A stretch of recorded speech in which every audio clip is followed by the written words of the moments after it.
Tech Theory Live, episode number 15, recorded Monday, August 6th, 2012. There's no privacy on Mars.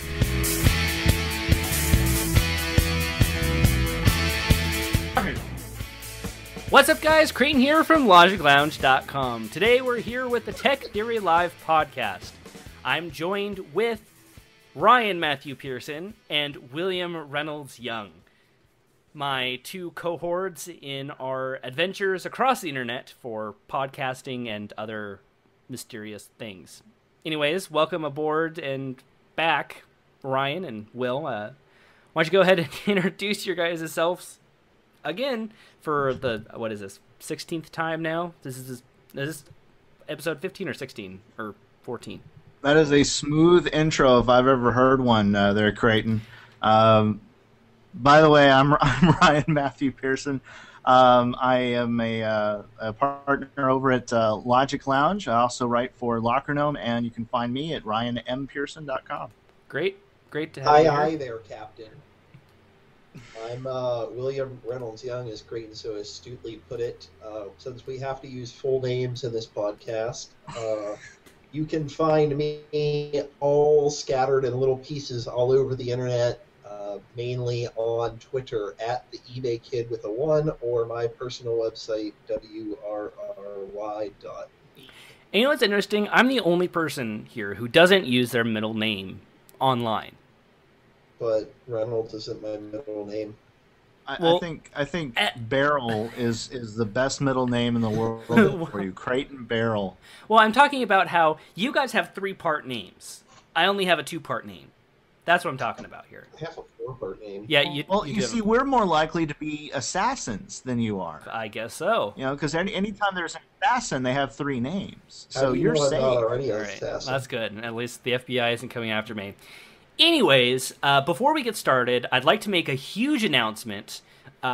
Ryan helped put this together for us. I've got to thank him immensely for this.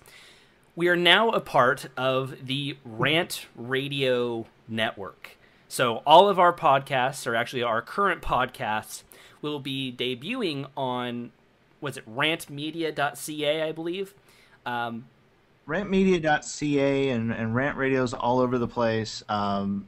It's kind of a homecoming for at least this side of the booth. I was on Rant Radio about 10 years ago. It's good to be back. But yeah, Rant Radio, you guys are awesome. Yes, support you. Pirate Party 2012. Let's do it. Yeah, and we're glad to have them aboard. Hopefully, it'll help expand our readership. So we've got to thank them for giving us the chance. If you are listening, we premiere every Monday at 10 p.m. Pacific time. If you want to listen to us on Rant Radio, besides YouTube. So I think it's time to get into the meat of the matter, unless we have any other announcements ready to go. So first up, Sunday news yesterday, August 5th. eBay rolls out 1-day shipping in just, Sacramento, San Diego, San something. They rolled out 1-day shipping in San something. And I think this is to kind of compete with Amazon. So what do you guys think here with eBay doing their own 1-day shipping thing? Well, being dubbed the eBay Kid, I guess I should be pretty happy. I mean, I haven't used eBay in forever, and I avoid eBay like the plague I prefer to call it Feebay.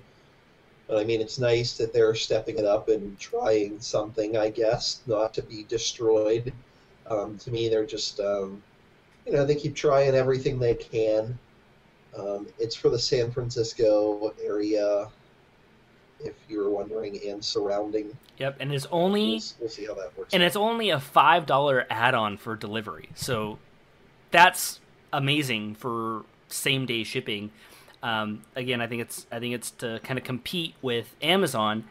Currently, you can order from stores like Macy's, Toys R Us, Target, Best Buy, American Eagle, American Apparel. Can't talk today whatsoever.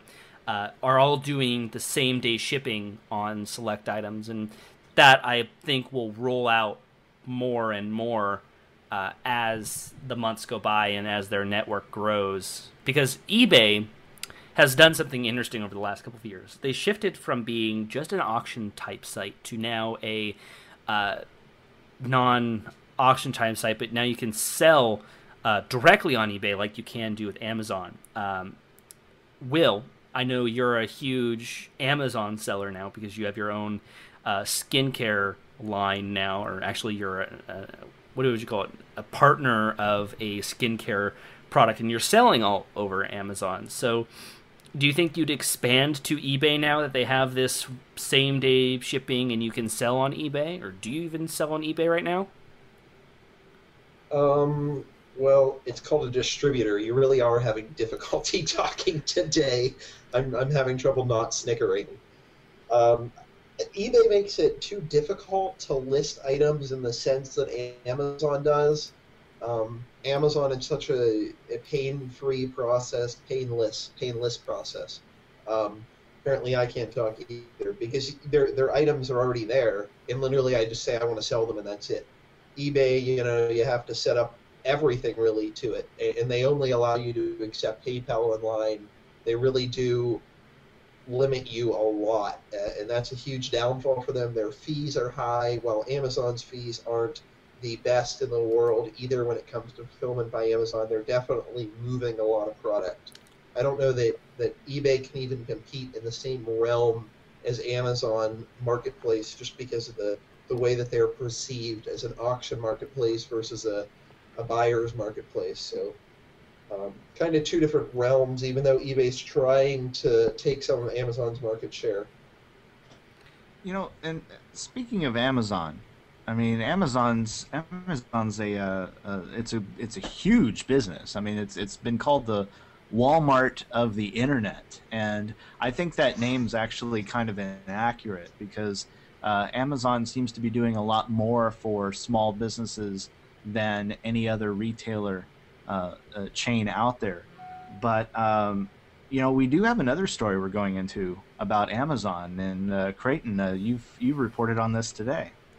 I did. Amazon released their own game, and if you haven't looked at it on YouTube.com on YouTube yet, geez, I can't talk today. If you haven't looked at it on YouTube already, YouTube.com/LogicLounge, Amazon released their own free-to-play game that is a find the movement type game, I guess, if you had to classify it in a class.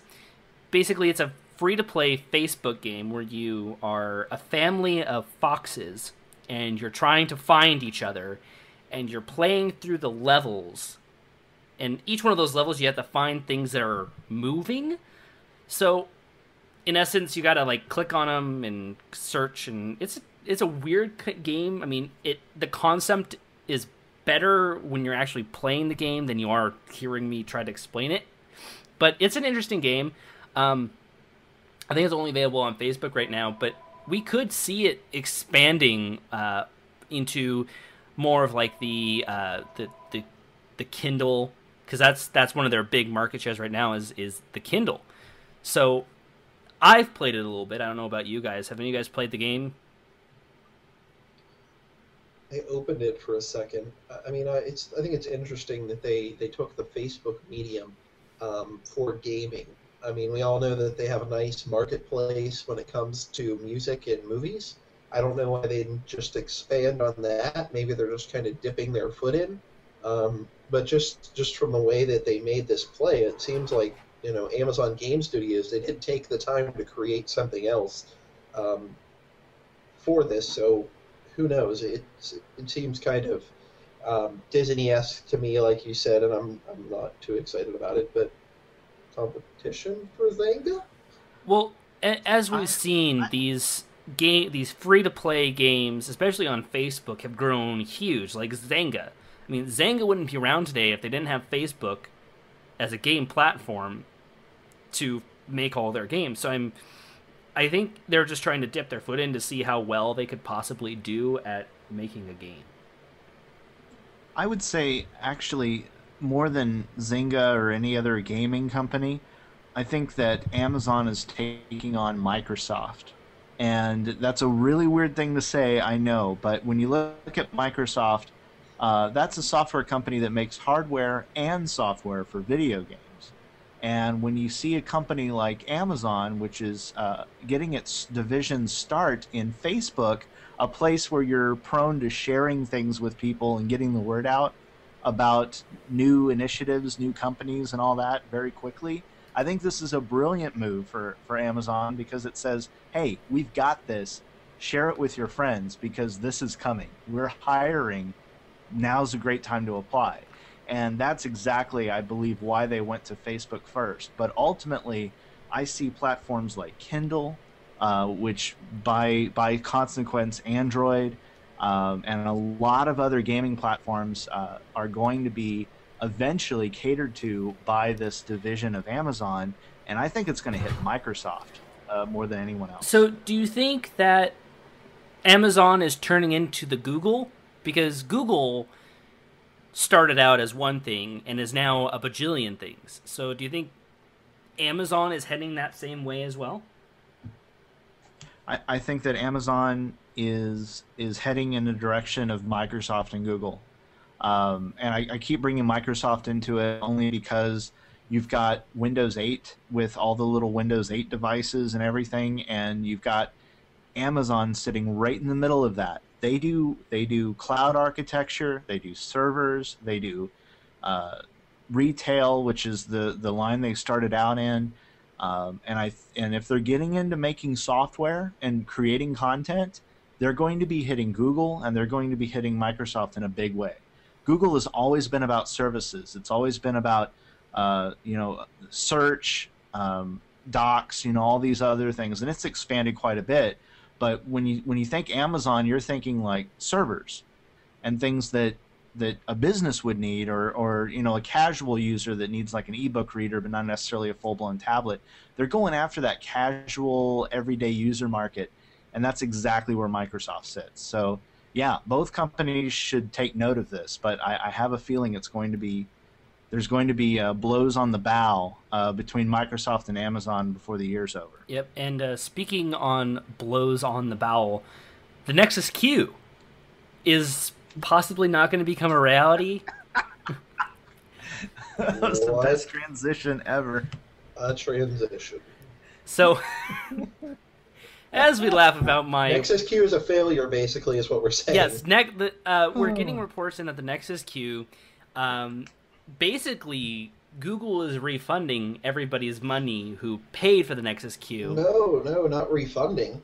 If you pre-ordered it, they're giving it to you and refunding. Oh, never mind. That's what I... Did you let me finish my sentence? They're refunding your money, and then they're going to be sending you a Nexus Q with a developer kit, is what I understand from Google. So apparently there wasn't enough sales. People weren't so enthusiastic about it. There's just a whole bunch of problems and things that kind of wrapped around the Nexus Q. One of the biggest problems about the Nexus Q is that it required a Android device to run it. You couldn't use a remote. You couldn't use anything else. You had to have a Nexus, a Google product, whether it was the Nexus 7 or a Nexus phone or a Nexus tablet. You had to have that to run it. So I think that's probably one of the big issues revolving around why it didn't get very many sales. If that's the case, if it didn't get sales, or maybe the production costs are too high. And so they just kind of want to get rid of the stock that they already have. I don't know. But, I mean, it's just a big upset for tons of people who I guess are happy that the Nexus Q was about to come out, and now it's not. I personally didn't order a Nexus Q because I was like, I have to have an Android device, and it's only limited to some things. I mean, it wasn't a good value. I would much rather have gotten, or I do have actually, an Apple TV or a Roku or even a Boxy box over getting the Nexus Q. So, I mean, what do you guys think was the ultimate downfall of the Nexus Q? Ryan, I will let you chime in first here. I think the Nexus Q was kind of ugly. I think the downfall is there's already Google TV, and there are people manufacturing the Google TV, and the Google TV is just fine for some people, and other people just don't like it. So I think when you introduce the Nexus Q and then you put in a requirement, oh, by the way, you not only have to have an Android device, you have to have an Android device of at least a certain level. I think it was Gingerbread or higher, or even ICS or higher. A 2.3 model. I think it was. And yeah, and it's okay. Yeah, great, wonderful. So I have to buy two things from you in order to operate this device? No, thank you. You can get a Roku box for $69 and it does all that stuff and more. So why? Why? That was So my it says question. Google on it. I think that this is something we actually talked about when it came out, and we kind of called its failure. I think that was kind of an obvious thing at its price point, and the added on burden of having to use another device to control it. They could have just stuck a little remote with it, and it probably would have performed better. However, to me, it seems like, it's the classic Google situation. They go in a lot of directions for a lot of different things, and they kind of develop one and kill two other ones. I mean, they have the Google TV. They were trying the Nexus. It wasn't really working with the Nexus Q, and they purchased Motorola Mobility, which actually includes Motorola's set-top box division, which they probably won't hold on to. So I'm not really sure what they're doing. I would think that they'd be combining that into one great force, taking advantage of Motorola's mobile division, and then the set-top box division was in there too. And that would be a great, Motorola set-top boxes are everywhere, all over the place. So Yep, it's my Comcast box. My Comcast box is Motorola. mine is too. It must be nice to be Google and have so much money that they can say, you know what, all you people that asked for this thing, here, you can have it anyway. We'll give you your money back. Just enjoy it. I think it's just cutting your losses. But, I mean, it's not like they're going to support it. I think it's just going to be a big flop. But, these people got a great gift. It doesn't make them angry. Google probably already had the devices on hand. You know what you should do if you get one of these queues, if you're one of those people that pre-ordered it, you should leave it in the box and put it somewhere nice and safe for about 20 or 30 years. Because I guarantee you, when Google is Apple's age, those failures are going to be worth a lot more money than they are today. Oh yeah. Definitely, very I definitely. mean, just try buying a Newton right now or a Lisa. Yeah, you just can't do it. So do you think that Google should be in the hardware market at all? Do you think they're spreading themselves too thin, trying to be both in the software, in the online space, and in the hardware, and supporting all their products? What I think Apple has proven that it's best to be in the hardware and software market, so you can control your devices, And so I say yes, but it just seems like Google's kind of confused on that sense. I mean, of course they have the money to do it, but they have these Android devices, and the biggest downfall is the people who are controlling the distros, and that's really the biggest downfall for Android right now, at least to me. Mm-hmm. And speaking of downfalls, Dropbox had a downfall this last week. At least it came to light this last week, but it's been an ongoing problem for Dropbox, is that they had their security breached yet again. This time, it was a Dropbox employee's account that got hacked, and inevitably, they got, I guess, access to emails of users and started to send spam to them. And this was, of course, figured out when some people who use a single email address for only Dropbox, they start getting spam to it, that there's something wrong.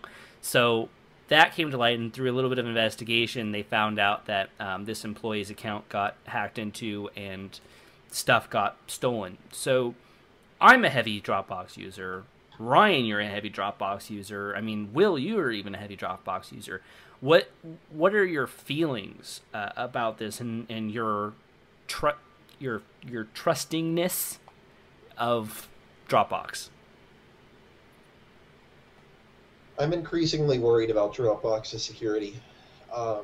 I don't want to say my life is based on Dropbox, but with the recent hacking of that users' um, Apple account used to wipe their device, I kind of think of those disaster situations. That those are the things I want to prepare for. But the data, even if it's encrypted inside Dropbox, um, it worries me. And I love Dropbox. I love what they do. They're really the first ones to bring it out to mainstream, and that's why I continue to support them. But it's getting increasingly difficult with these security breaches, even if it is just emails. Um, a while back they had the password breach, and it worries me a lot. And Ryan, what about you?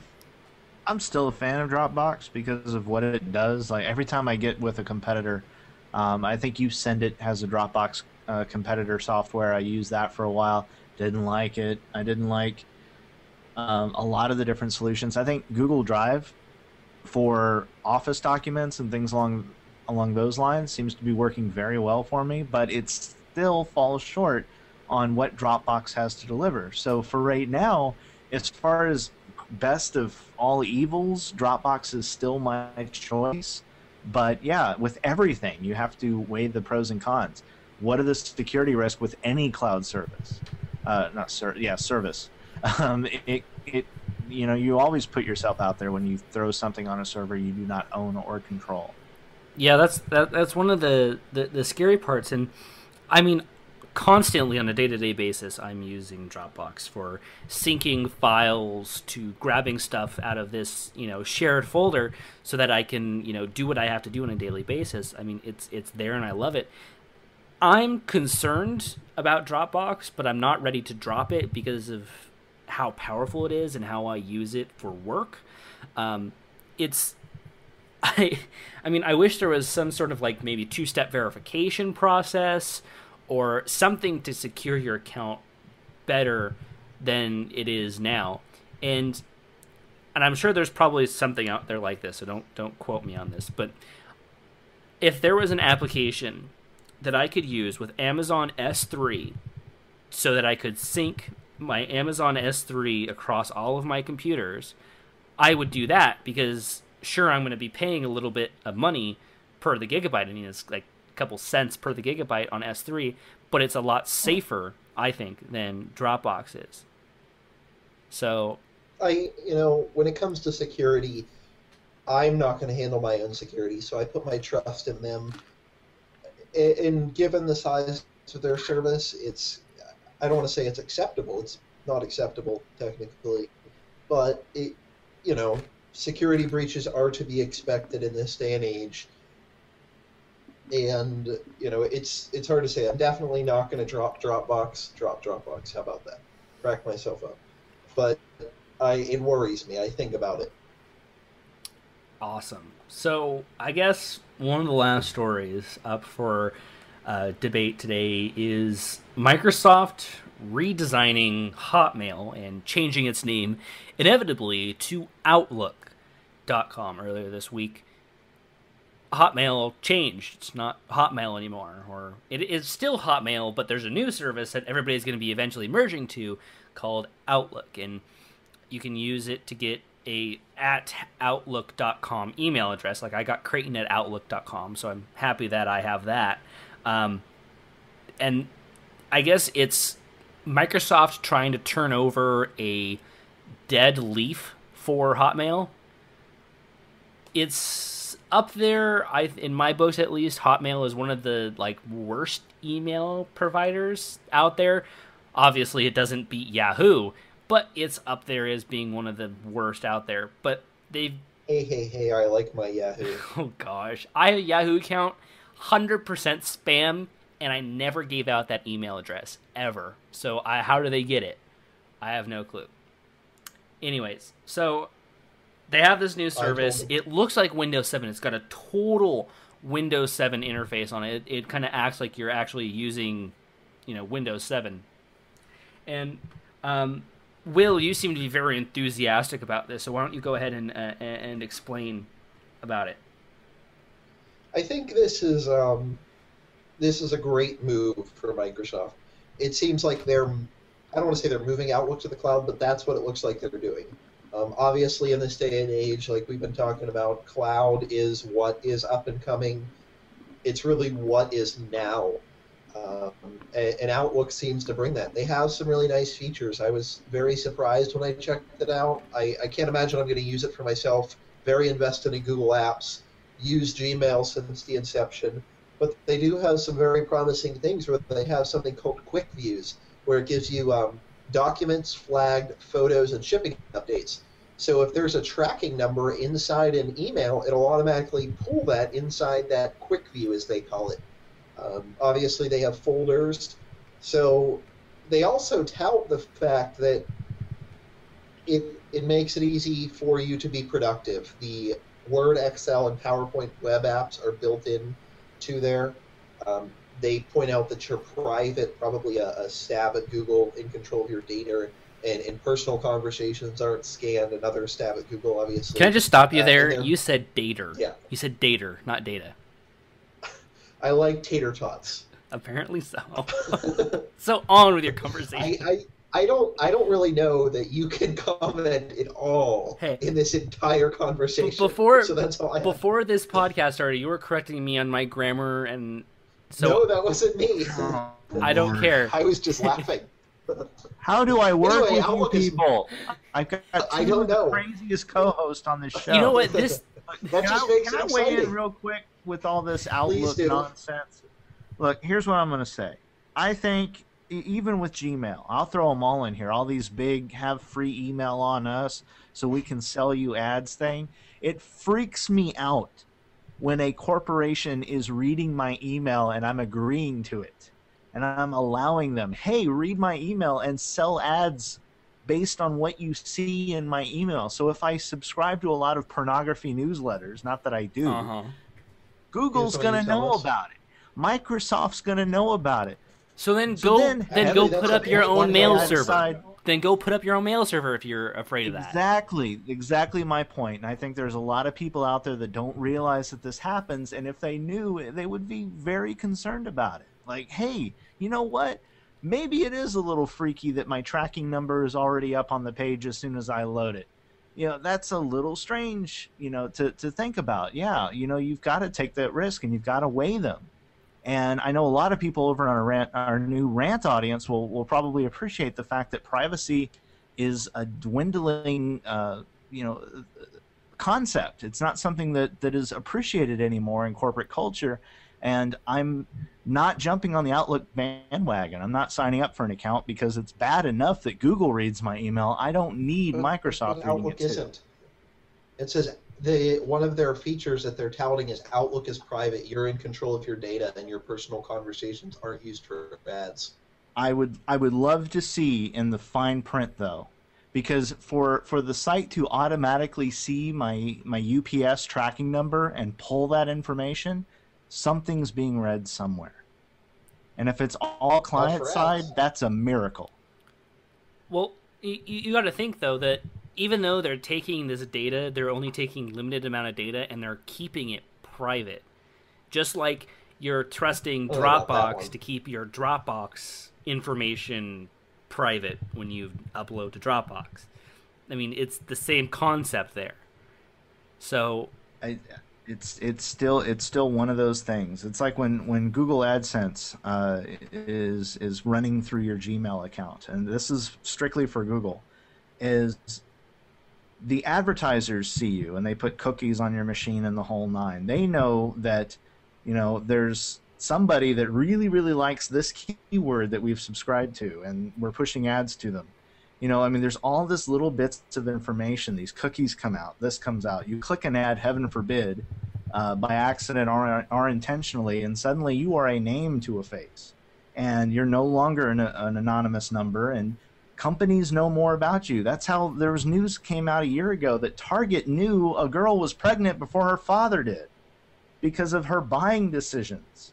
And it's one of those crazy things that we have to deal with in today's society. And I, for one, I just have to say it, privacy is a problem for me. And I'm giving up a lot of it by using Google and Microsoft and all these companies, even Amazon.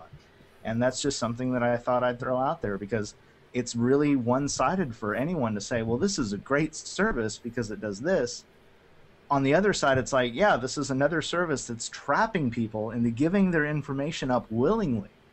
It's just like a social network in the basis of it. So tell me, are you going to go out today and delete all of your accounts and host your own email and use all of that? Are you going to go do that?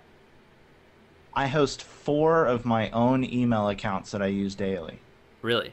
The only email account that it is hosted is Gmail, and that is for my Google Plus account. And there's nothing private going through that outside of things that are sent to me by other Gmail users. Well, the point is that you're not going to drop that anytime soon, are you? I don't have anything private going on them, so no. But you're still having information going on through there.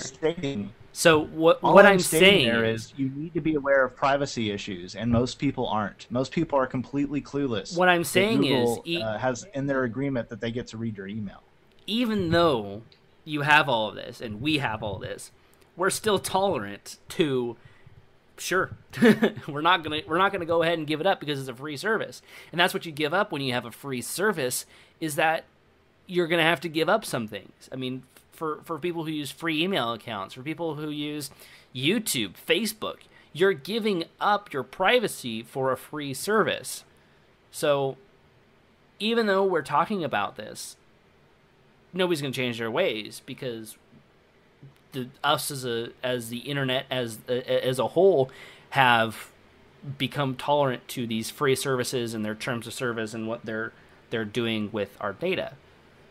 So all I'm saying is, if you had a Gmail account, if you had any sort of free account, you're still tolerant of what's happening in the account, and that's all that I'm saying there.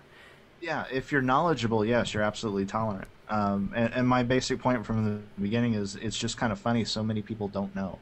There are a lot of people that are completely clueless to the fact that their email is not private.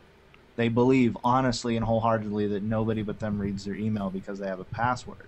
And that's one of the big issues in misinformation that's out there.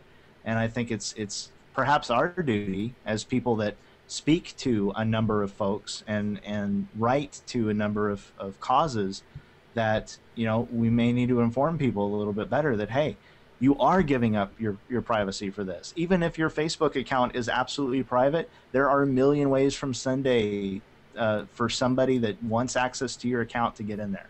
And they don't have to break the law to do so.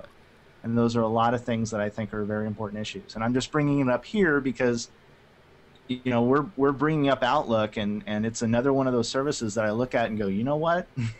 There are people that are getting their accounts banned on Microsoft for pornography on their own private drives, because Microsoft's detecting that it's going into whatever folder is synced with the Microsoft Cloud folder, storage folder. All right. And if they have a naked picture on there, Microsoft somehow knows about it and bans their account. So somebody's looking at your files at some point. That's freaky to me. So since we're running low on time here, I mean, let's just we'll kind of wrap it up here. I mean, you're giving something up for using a free service. Let's just leave it at that. So we don't want to rant about it too much. Ha ha ha, rant radio. Anyways, one last news item before we go. I want to throw this in here because it was something cool, because I like space. It makes me think of Portal 2 and the space orb. Space! The Mars Science Laboratory rover Curiosity landed successfully yesterday on Mars. So I just want to throw that in there. I don't know if you guys have any opinions on it, but I just want to throw it in there because I'm a science geek. I love science. I love learning about it. And I'd like to see what will happen with all their experiments on Mars. And I was really excited to see that, actually, even though I'm not a space geek. It was really cool to see that on a 14-minute time delay, and I still can't watch the Olympics live. No, that was actually really cool. Seeing the pictures from there, stab at NBC, was cool. Seeing the geeks celebrate the nerds, it's totally not my thing at all. But give more funding to space. Yeah, I like space. It's really it cool. was so funny But- because I'm sitting there watching the NASA feed, and because it's on a 14-minute delay, they won't know the rover landed for 14 minutes after it lands. So we're all sitting there waiting patiently, and if you're watching the NASA feed, you see this guy throw his arms up in the air and yell out, and then literally like 5 seconds later, everybody goes up and cheer. So you could probably tell that guy was the guy who was looking to see if it landed or not, and he was the guy who had the data, who knew that. So I thought that was so funny to watch, and it was really a huge leap for mankind, I guess. And to give you, as I hit the microphone, to give you a representation of how big this rover is, it's as big as a Mini Cooper. It's a gigantic rover, and That's not very big. Mini Coopers are small and well, delicious. compared it to actually- the older ones, it's very big. It seemed like the tires were bigger. The tires alone were taller than the previous rover's body. They were. And the core body itself may have been about the size of a Mini Cooper. When you add those tires to it, it actually seemed like almost a Tank. a minivan or something. It's a massive machine because it's an entire science lab. And the And- best part about the Wow. rover is that it has lasers that vaporize rocks. It has lasers. It vaporizes rocks. It's lasers. There's lasers. Sorry. The solar powered laser.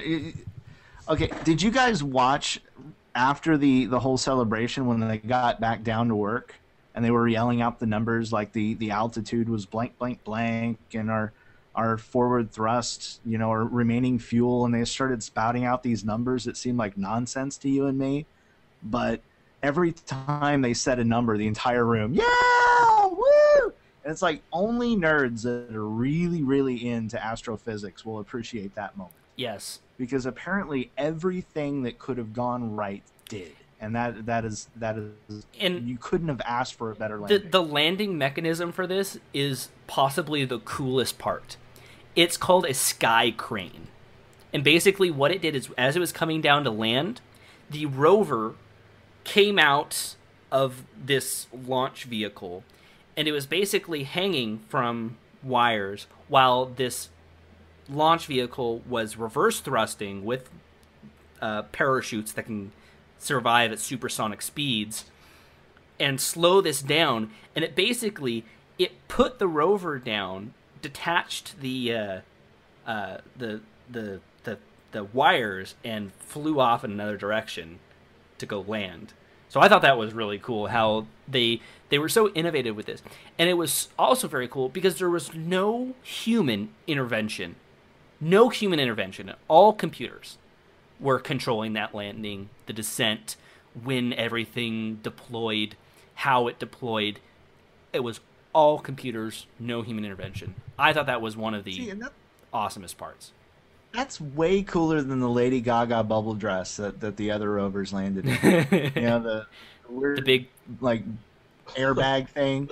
Like I thought that was freaky weird. It's like, okay, we were dropping a bunch of balloons down and eventually a rover will emerge, but this is cool. it's very cool. And I think getting to the serious part of this, even though this moment is so great, the Obama, I don't want to call it the Obama Foundation. I can't. Administration. There we go. There's the word I was looking for. The Obama administration actually cut NASA's funding.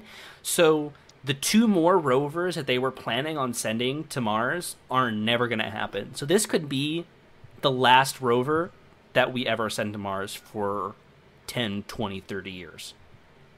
So just to put in perspective that this is a great feat for not only the U.S. but worldwide, so that they can learn about Mars. For mankind. One small... What was it? The one small step for They had some joke about the Neil Armstrong landing. It was like, one small step for man, 6 giant wheels for the rover or something. I can't remember. And it's getting to maybe the technology part of this and social media. NASA has taken a huge part in this in social media. Like, they have a Twitter account for the rover that speaks as if the rover is speaking. So when it landed, it tweeted, "I have now landed on Mars." I thought that was so cool. It's like Gabe's crater, I am in you. Yes. Or whatever, Gale crater Yes. or something like that, whatever they call that darn crater. And it was so funny. After the first high-res pictures got released, they were immediately photoshopped. Like, I had a friend send me a photo of, what's that alien thing that has like an alien in its mouth from that one movie? The movie called Alien? Yes, the movie called Alien. There we go. Someone photoshopped the alien from Alien inside of that photo, and it blew up on Twitter and Facebook and Google+. Because it was sort of funny to watch, because some people actually thought it was real, and I just rolled over laughing. So now that we're getting to the 45-minute mark, let's cut it off here. Thank you so much for everybody's listening. We've got to thank once again, Rant Radio for hosting, syndicating our podcast. We're very thankful for them. Thank you, Ryan, for being on. Once again, where can we find you on the internet? You can find me on the internet. Where on the internet? Ryan M. Pearson, Pierson.com. Awesome. And Will, where can we find you on the internet? All over the internet. WRRY.me. Awesome. And if you need skincare products, he is your man, I swear. He's got some miracle stuff. I think we even have a coupon code for some skincare products from LogicLounge, don't we? Yeah, it's Logic. Awesome. And it's astutely named. Awesome. Worry-free skincare, WRRY. freeskincare.com. You could go to both. I mean, I'm awesome, and I got that domain. So don't know how that happens. Logic gets you 10% off there. Yeah, and this isn't technically a sponsor. He just happens to own the company and host the show. So, so thank you very much, everybody, for listening. Of course, you can find me at LogicLounge.com, YouTube.com/LogicLounge, Twitter.com/Creighton, all those fun places. Just, you know what? Google my name. How about that? I'm the only Creighton on the internet. Creighton. Anyways, thanks again for watching and, I guess, listening, everybody, to our Tech Theory Live podcast. We will be back next week on Monday-ish with another episode. So thank you so much, and have a great day. We'll see you guys next time.